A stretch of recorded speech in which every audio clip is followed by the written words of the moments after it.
The Boston Marathon bombing on April 15, 2013, shocked the world. The official narrative quickly emerged, identifying Tamerlan and Dzhokhar Tsarnaev as the perpetrators. 2 pressure cooker bombs detonated near the finish line, causing 3 deaths and hundreds of injuries. Law enforcement launched a massive manhunt in the days that followed. This pursuit culminated in a shootout where Tamerlan Tsarnaev was killed. His younger brother, Dzhokhar, was later captured hiding in a boat. However, a significant segment of the population views this official account with deep skepticism. They propose an alternative theory.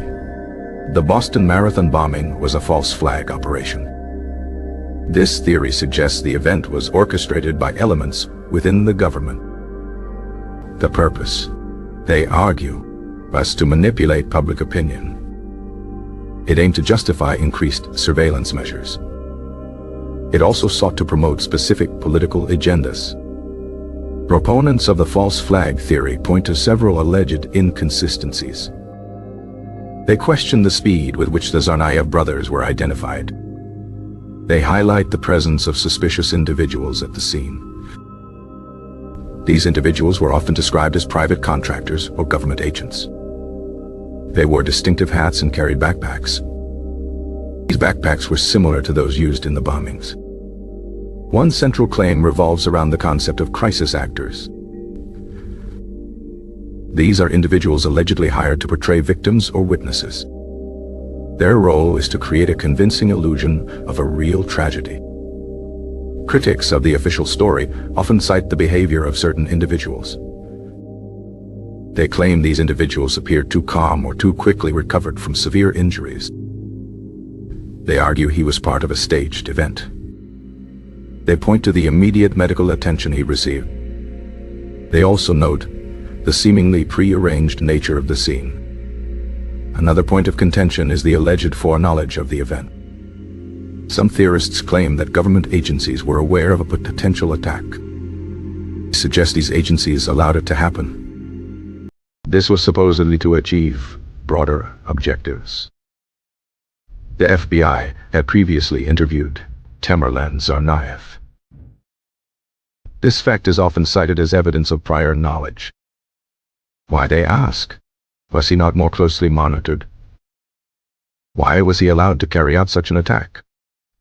These questions fuel suspicions of complicity. The media's role is also heavily criticized within these theories. Mainstream news outlets are accused of complicity. They allegedly propagated the official narrative without critical examination. They are seen as tools for government propaganda. Images and videos from the scene are often reanalyzed frame by frame. Theorists search for anomalies or signs of staging. They highlight discrepancies in witness testimonies. They point out changes in the official story over time. The narrative, they argue, was carefully constructed. It was designed to elicit a specific emotional response. This response would then facilitate public acceptance of new policies. The motivations behind such a false flag operation are varied, according to these theories. Some believe it was a pretext for gun control legislation. Others suggest it was to justify the expansion of the surveillance state. The Patriot Act, enacted after 9/11, is often referenced. Theorists see a pattern of manufactured crises. These crises, they claim, are used to erode civil liberties. The Boston Marathon bombing, in this view, fits neatly into this pattern. It served as a catalyst for increased security measures. It also fostered a climate of fear. This fear, they argue, makes the public more amenable to government control. The legal proceedings against Dzhokhar Tsarnaev are also viewed with suspicion. His confession is often dismissed as coerced. The evidence presented in court is questioned. The speed of the trial is seen as suspicious. Theorists argue that a fair trial was impossible. The outcome, they believe, was predetermined. The entire process was a charade. It was designed to legitimize the official story. It aimed to provide a convenient scapegoat. The lack of a deeper investigation into the alleged government involvement is a major grievance. Furthermore, the alleged presence of private security firms at the marathon is a recurring theme. These firms, like Kraft International, were reportedly conducting drills. These drills supposedly simulated a bombing scenario. This coincidence is seen as highly suspicious. Why were these drills happening at the exact time and place of the actual bombing? This question remains unanswered by official sources. It lends credence to the idea of a pre-planned event. The individuals associated with these drills are often conflated with the men in black hats. These figures were seen near the bombing sites. Their presence, theorists argue, is undeniable proof of orchestration. The very nature of the explosions is also debated. They suggest a different type of explosive was used. This would imply a more sophisticated operation. The immediate aftermath, with its chaos and confusion, is also analyzed. Theorists claim the response was too coordinated. They suggest emergency services were already in place. This would indicate prior knowledge of the event. The swift imposition of a lockdown in Boston is also seen as an overreaction. It was a dress rehearsal, they argue, for future authoritarian measures. The lack of transparency from government agencies is a constant complaint. Information is allegedly withheld or manipulated. Documents are classified. Witness testimonies are suppressed. This secrecy fuels the conspiracy theories. If the official story is true, why the need for such opacity? This question resonates deeply with skeptics. They believe the truth is being deliberately concealed. The narrative of two lone wolf terrorists is too simplistic, they argue. It fails to account for numerous anomalies. The broader implications of such a false flag are also considered. It undermines public trust in institutions. It fosters a sense of paranoia. It suggests a hidden agenda at play. The Boston Marathon bombing, for many, is not just a tragic event. It is a symbol of government deception. It represents a turning point in the erosion of civil liberties. The memory of the victims is often invoked by both sides. For theorists, the victims are pawns in a larger game. For those who accept the official story, the theories disrespect the victims' suffering. Despite the widespread dissemination of these theories online, they remain outside mainstream acceptance. Law enforcement agencies and government officials consistently dismiss them. They are labeled as baseless and harmful. The evidence presented by theorists is often debunked. Experts point to misinterpretations of facts. They highlight the selective use of information. They emphasize the logical fallacies inherent in the arguments. Yet, the theories persist. They continue to gain traction in certain online communities.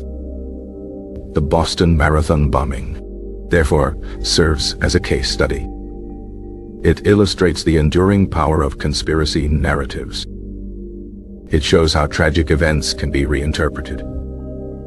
They are reinterpreted through a lens of suspicion and distrust.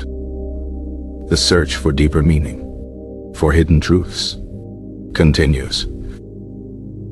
This search often leads to conclusions far removed from official explanations.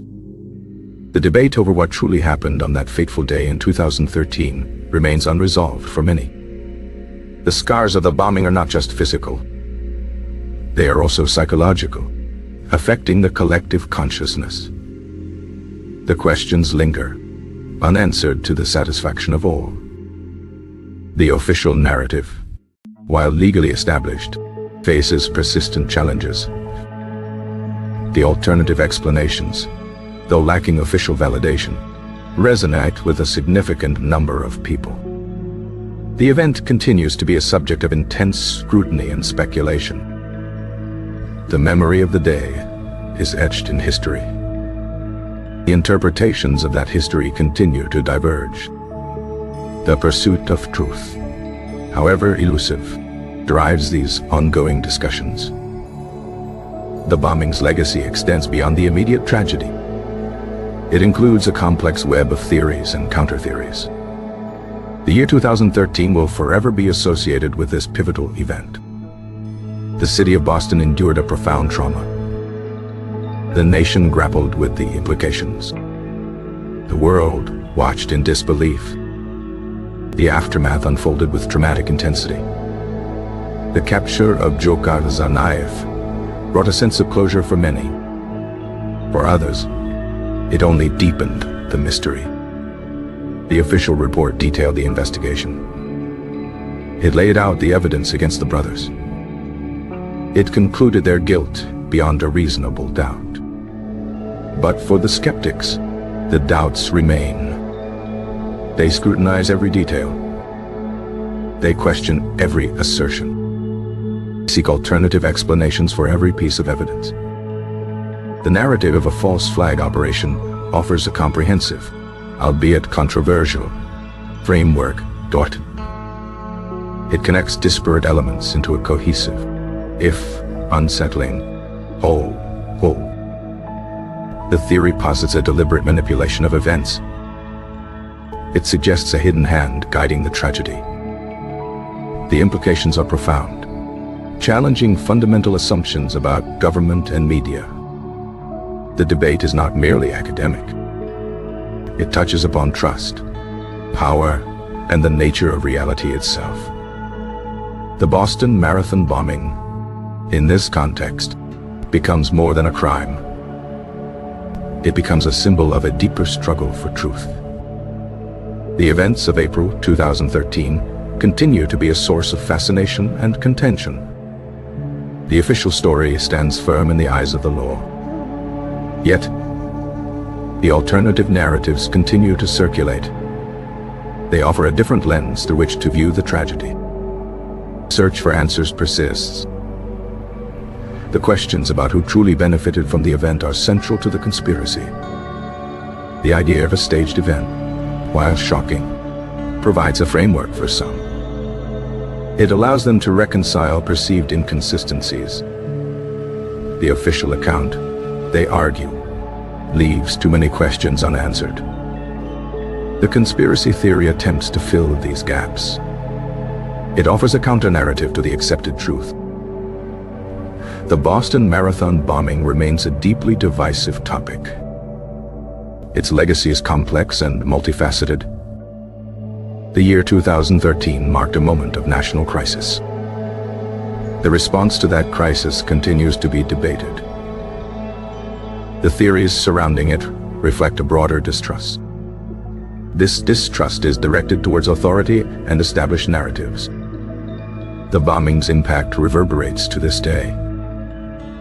The search for truth, however defined, continues.